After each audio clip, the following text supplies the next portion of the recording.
How's it going, everyone? We cover deals on this channel, and we are coming up on what is probably the most exciting period of the year if you are a bit of a deal hunter, if you care about the savings that you make, and if you care about your wallet. But it is also a time where some bad decisions can be made, let's be honest. So, as far as Black Friday 2024 goes, I got 5 tips for you guys, some general ideas and things to keep in mind to help you survive and not get taken to the absolute cleaners. Even if you are saving a lot of money, there are some things to be taking into account for you PlayStation gamers out there looking to buy some video games, which I know a lot of you guys are gonna do. So, got 5 tips to go over. Let's get started. Tip number 1.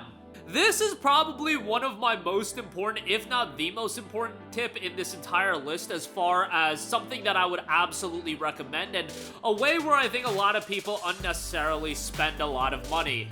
Do not buy any expensive games that you do not plan to play in the relative immediate future. Now, expensive is a subjective term. Some people are gonna say expensive is anything above $10, other people anything above $40. I would put that barometer of above $20. If you're spending above $20 on a game, I would say you should have it in your head that you are planning to play that game in the immediate future.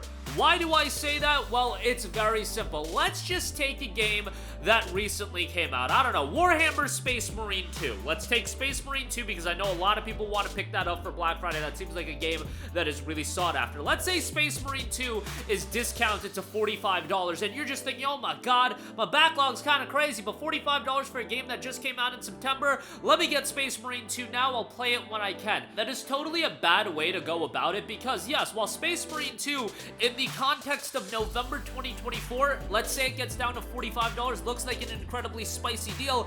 It's not a spicy deal if it just sits in your backlog for 6 months, and by the time 6 months roll around or 7 months roll around, the PlayStation Days of Play starts and oh my god, Warhammer Space Marine 2 is down to $30. You essentially just burned $15 on this illusion that you were getting a good deal. It's not a good deal if you're not playing the game in the relative near future, and it's gonna get cheaper and cheaper by the time you actually do play the game. It's just something totally to keep in mind of because yes, the newer game is getting discounted, which they absolutely will, look incredibly attractive. Those are probably the deals that are going to tickle your fancy the most. Like, look at the games that came out in October. Let's say, you know, a Sonic X Shadow Generations goes on sale, and I'm fairly confident it will go on sale for $30 to $35. Let's say $30. That's an incredible deal. The game came out less than a month ago. As I'm recording this video, the game came out like 2 weeks ago. That is, in a vacuum, an incredible deal. But if you're not playing the game anytime in the near future, if it's gonna sit in your backlog for literally 12 to 16 months, which is not hyperbole in this scenario, given how crazy these backlogs are, it's not a good deal. Remember to keep that in your mind when you're looking at deals like a Rise of Ronin, for example. Ronin is down to $30. Oh my goodness, Ronin for $30, $35. I want to pick that up right now. That game came out earlier this year. Yes, the illusion of a good deal is there, but remember that you ultimately buy these games to play these games, and if it's gonna sit in your backlog, that is totally not a good idea. Now, there is a price threshold where a game hits, and at that point, I'm just like, okay, even if it chills in the backlog for a really long time, does it really matter? And I would say $10 to $15 is that threshold. Let's say, I don't know what game I can really think of that can get down to $10 to $15. It would be a little bit of an older title. Let's say Yakuza Like a Dragon, for example, gets down to $10. And you're like, man, that's a good deal for a physical copy of Yakuza Like a Dragon, but I'm not going to get to it for a while. Well, it's not going to get much cheaper than $10. Pick it up. When you get to it, you get to it. That's not too big of a deal. But I offer you an example, since we're on the Yakuza train, Like a Dragon Infinite Wealth. Like a Dragon Infinite Wealth, I totally see that game getting a really spicy discount, $20 to $25. Let's say it's down to $20. I'm just throwing a number out there. But let's say it's down to $20. You know people are finna be jumping out their seats trying to buy that for $20. And you know 80% of them aren't caught up on Yakuza whatsoever, that they're not gonna want to play that game for half a decade, and by the time they actually get around to it, that game is being sold for $5 on the PlayStation Store. That will literally happen, and you guys know that will happen. But I am trying to prevent that as much as I can, but I digress. Let's move on to tip number 2. So we know that there's going to be digital and physical deals. For Black Friday, I really would recommend that if you are okay with physical gaming, and most of you guys seem to be okay with owning your games, at least hard copies of those games, prioritize physical purchases, especially for games on the more expensive side. Look, there will be deals and digital deals on the PlayStation Store, but the PlayStation Store always, and this is from years and years of following this kind of stuff, is going to lean on the higher range of the price threshold. For example, Metal Gear Solid Master Collection Volume 1, I want to say, was down to like $30 to $40 last year at Black Friday. I think it was $30. And even to this day, Master Collection Volume 1, you can look it up on PlayStation Store right now. I believe it's discounted. It only goes 20% off for $48. A lot of the newer games, you will see only like a 20 to 30% off max discount, whereas a Space Marine 2, again, that's just such an easy example to use. Space Marine 2, I am confident is going to have a digital discount. I am also incredibly confident that that game is going to be further discounted if you do buy a physical copy of the game. Quote me on that, I'm fairly confident that that is going to be the case. I could see Space Marine 2 being like 20% off on the PlayStation Store, which would knock it down to like $54, and I could see it in store at an Amazon that's price matching or a Best Buy being down to $45. And that's a decent enough discrepancy where, you know, and a lot of you guys prefer your physical copies. I get it, digital sometimes is a little bit more convenient, but that's a big enough difference where it's like, man, just go get the physical copy of the game. Like, that kind of price differential is like you going to pick up the food versus you door dashing the food. Just go pick up the damn game and get it a little bit cheaper, you feel me?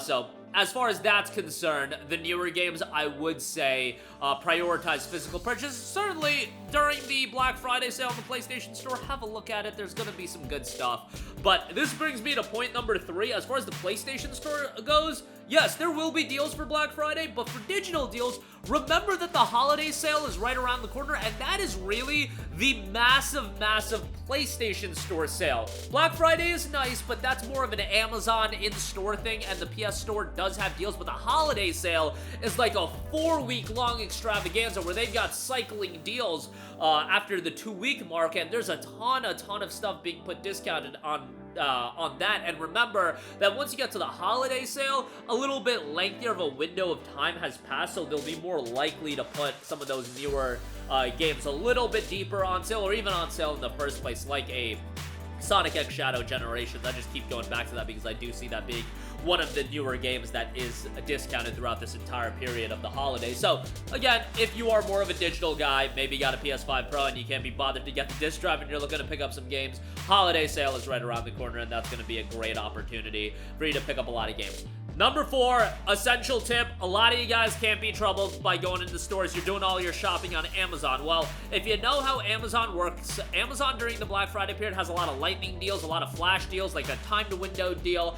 I would highly recommend enable notifications for deals on Amazon. You can use X and follow a Wario64 on Twitter. They do a pretty good job of generally updating it as you go. We'll have our coverage, but, you know, uploading a video, editing it, and getting it up on YouTube takes a little bit more time than a Twitter notification, so I would go that route as far as keeping you up to date on everything on Amazon. And Amazon, generally speaking, limited windows sometimes. And Amazon, how the deals work on Amazon, if past this prologue, it will hit the basement price threshold that any other retailer sets for a game at some point during Black Friday. And when I say during Black Friday, I really mean throughout Thursday until Sunday. Thursday through Sunday is really what Black Friday is these days, but Thanksgiving Thursday, it's a Sunday.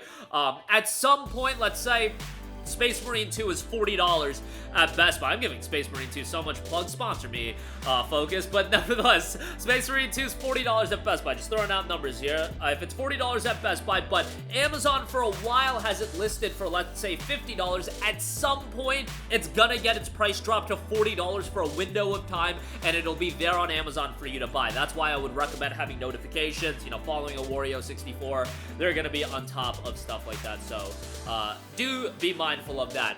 And then lastly, tip number 5, which I would say is honestly as important as tip number 1.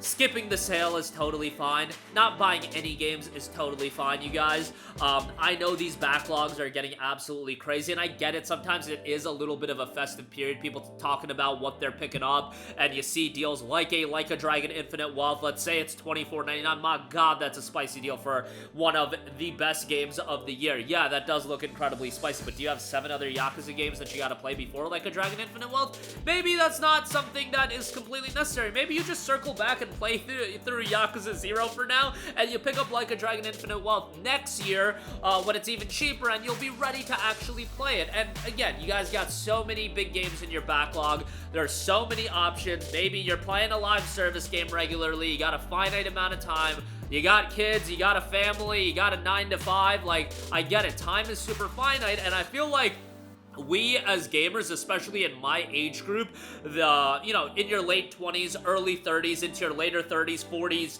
however old you are, we grew up as gaming was getting more and more popular, and we didn't have disposable income. Now, as we get older, we have more responsibilities, but at the same time, we have more disposable income. Just because we have more disposable income doesn't mean we need to dispose it on video games we're not gonna play for years and years and years, or anything related to not utilizing it. The prices can be spicy, but if they're not going to be effective in your life, maybe second guess some of your purchases or skip out the sale in its entirety. Black Friday is going to come around again next year, and as you guys see on this channel, there are PSN sales, there are deals available readily, so, sometimes the deals you see at Black Friday are literally going to be the best deals you see for the next 11 months or 12 months until next year's Black Friday. You saw that with Master Collection Volume 1 kinda last year, although that did end up going down to $20, but you get the idea. Sometimes it gets to a certain price point, and then it holds at that price point for a long time, and you won't see a deeper discount for a year, literally a year. But still, be mindful of the fact that you might be giving into temptation into buying stuff you really don't need, and just outright skipping everything might be the best option. Because I know sometimes, I remember one Black Friday, it's like, man, when you start buying things, you just want to buy a lot of things, and yeah, maybe it's just best to avoid it altogether. Just assess your backlog and see, and come to the understanding that, yeah, sure, even if you have a big backlog, it's fine to pick stuff up. I'm not saying don't do that, but be mindful that you do have a big backlog, and if you're picking something up, it's something that you want to play, especially if you're paying a premium for it, and you're getting around to it anytime in the near future. But that'll do it for me. Again, I feel like these tips will be beneficial to a lot of you guys, and hopefully it does help you out. But that'll do it for me, and let me know all of your thoughts in the comment section down below. Sound off there. Thank you for watching, and goodbye. Hey guys, we hope you enjoyed the video, and if you did, make sure to hit the subscribe button, and if you're already subscribed, do us a favor and hit the bell icon. This way you'll be notified whenever we post a new video. That's the best way to keep up with all of our uploads, and we usually try to upload 2 videos a day. And with the bell icon hit, you'll be notified whenever we do upload a video. As always, thanks for watching.